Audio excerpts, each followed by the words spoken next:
E se você pudesse ser jovem por toda a eternidade, mas em troca você veria envelhecer um retrato seu pendurado na parede com uma parte da sua alma, você faria esse acordo? Foi o que o personagem principal desse livro aqui fez, mas apesar das aparências, as consequências de uma vida narcisista podem ser catastróficas. O Retrato de Dorian Gray não é considerado um clássico da literatura por acaso. Publicado no final do século XIX, esse livro dialoga diretamente com algumas obsessões que a sociedade tem hoje em dia, como é o caso da busca pela juventude eterna, o culto às aparências e a tentativa desesperada de ter prazer naquilo que a gente considera como belo. Essa história gira em torno de Dorian Gray, um jovem de beleza extraordinária que se torna modelo para um retrato do pintor Basil Hallward, um homem que se orgulha de se considerar decente e discreto. Fascinado pelas características angelicais de Dorian, Basil vai pintar o seu retrato definitivo, uma obra magna que capta não apenas a aparência, mas também a essência do rapaz. Lord Henry, um amigo de Basil, é então apresentado ao rapaz e se torna um dos personagens mais importantes para essa trama. Ele é um personagem que eu sou absolutamente contra em quase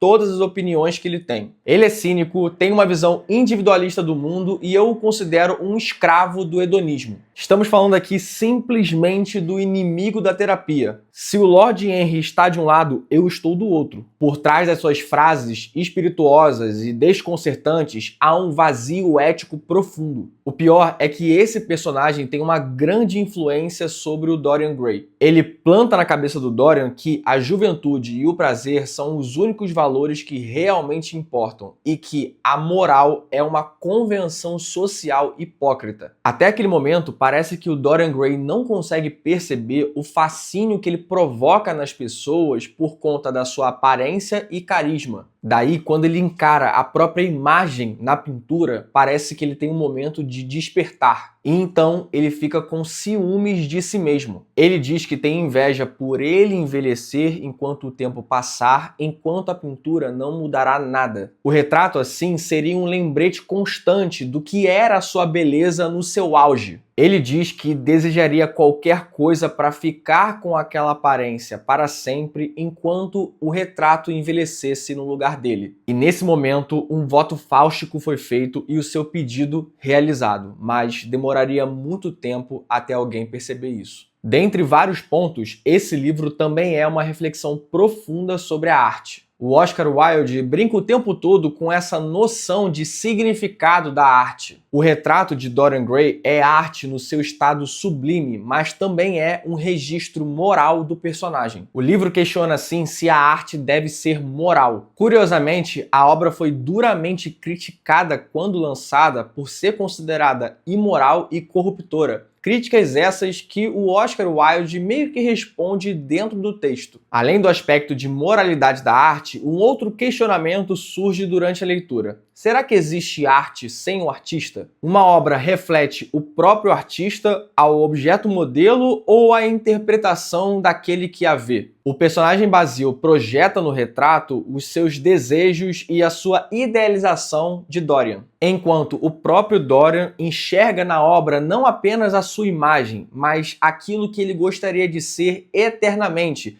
e, mais tarde, naquilo que ele realmente se torna. Para mim, o que o Wilde sugere aqui é que a arte carrega marcas de quem a cria, de quem a inspira e, sobretudo, de quem a observa, já que é o olhar do espectador que completa o sentido final da arte. À medida que a narrativa avança, o tom se torna cada vez mais sombrio. O prazer buscado pelo Dorian deixa de ser uma libertação e passa a ser uma obsessão. O Dorian Gray alterna momentos em que ele sente o peso das suas ações cruéis com momentos de total indiferença para com aqueles cuja vida ele arruinou. Com o tempo, ele vai ficando mais seguro de si, a ponto de ser arrogante e prepotente vivendo na sua vida de aparências, até que a morte bate em sua porta. O Dorian Gray é uma espécie de buraco negro, arrastando todos próximos a ele para uma iminente tragédia. O seu desenvolvimento como um ser narcisista o leva até os confins da degradação moral. Ele não se importa com ninguém a não ser com si mesmo. Mesmo quando, em um determinado ponto do livro, que ele tenta se tornar um bom homem, ele se questiona se ele não está fazendo isso por pura vaidade. E vou te falar, isso é um bom questionamento. Será que nós fazemos boas ações independente da nossa vaidade? Nós fazemos o bem para estarmos em paz com nós mesmos ou porque isso é o certo a se fazer? Uma frase do livro traz um ponto interessante para esse questionamento. Quando estamos felizes, somos sempre bons, mas quando somos bons, nem sempre estamos felizes. Podemos fazer o bem mesmo que isso não seja o melhor para a gente, mas isso também não nos faz sentir bem no final das contas?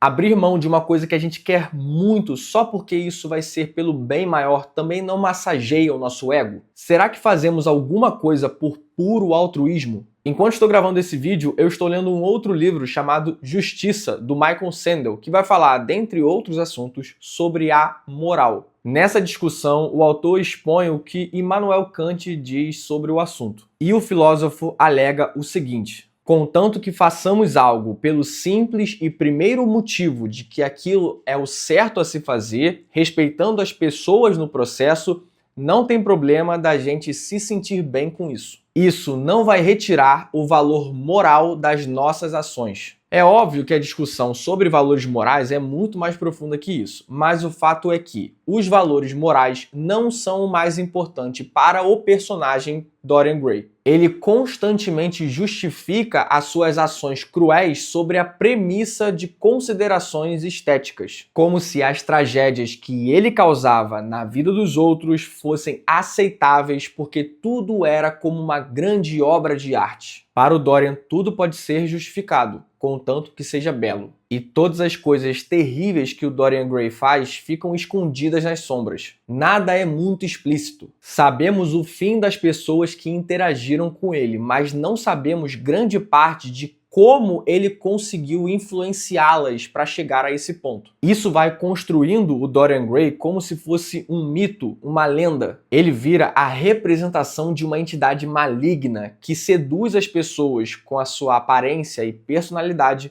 mas que as arrasta para um destino cruel. E mesmo quando ele confessa para pessoas mais próximas que ele cometeu atos terríveis, elas custam em acreditar nisso. Até porque, como uma pessoa dotada de tal beleza poderia cometer atos tão infames? A sociedade civilizada, ao menos, nunca está pronta para acreditar em algo em detrimento dos que são ricos e fascinantes. Para a sociedade, o crime e a crueldade têm um rosto, e este rosto não é o de Dorian Gray. Acredito que um outro ponto interessante nessa história é a dicotomia entre corpo e alma, alma e corpo. Até onde termina um e começa o outro. Como o próprio autor diz, há uma certa animalidade na alma e o corpo tem os seus momentos de espiritualidade. Era a alma uma sombra instalada no corpo do pecado? Ou ficava o corpo de fato na alma, nos moldes da sua forma astral? Apesar de não acreditar nesse conceito de alma, acho uma boa reflexão. Até onde eu sou eu e não só um pedaço de carne? Agora, sobre a escrita do Oscar Wilde, meu amigo, é uma parada espetacular. O cara escreve bem demais, demais, demais. Esse livro é uma chuva de frases memoráveis. Algumas, inclusive, eu já citei nesse vídeo. Mas é preciso dizer que, desde a sua publicação, o retrato de Dorian Gray esteve envolvido em sérias polêmicas. Quando a primeira versão foi lançada em 1890, a crítica acusou a obra de ser imoral, sobretudo por tratar de temas como prazer, vaidade e decadência sem uma lição moral explícita.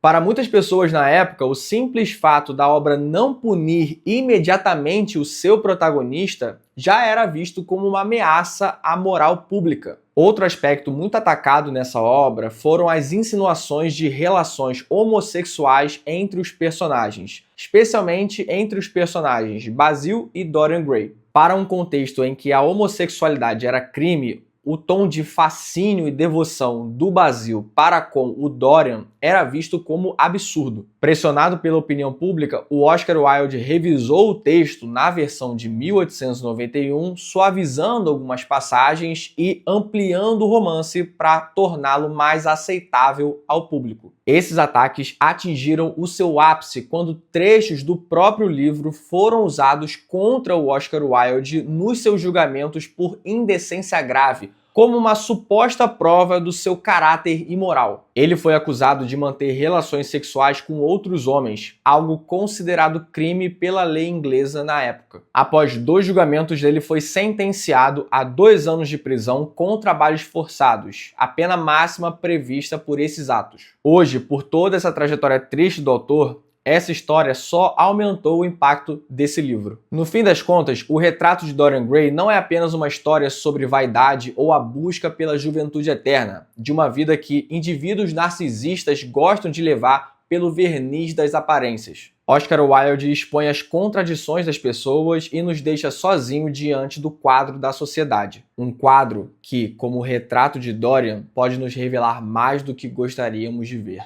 E é isso, pessoal. Se você gostou do vídeo, não esquece de curtir ele e de se inscrever no canal, assim você acompanha quando novos vídeos saírem por aqui. Comenta aí embaixo também se você já ouviu falar desse livro, se você pretende ou se já leu esse livro, o que achou. Vamos continuar conversando nos comentários. E se você quer comprar alguma coisa na Amazon, eu te peço para usar o meu link de afiliado que vai estar na descrição desse vídeo. Assim que você clicar nesse link, você vai ser direcionado até a Amazon e na compra desse livro, outro livro ou de qualquer coisa que esteja na Amazon, você vai me ajudar com uma pequena comissão e não vai pagar nada mais por isso. Só vai me ajudar me dando uma moral para continuar esse trabalho aqui. Eu vou ficando por aqui, um abraço, valeu!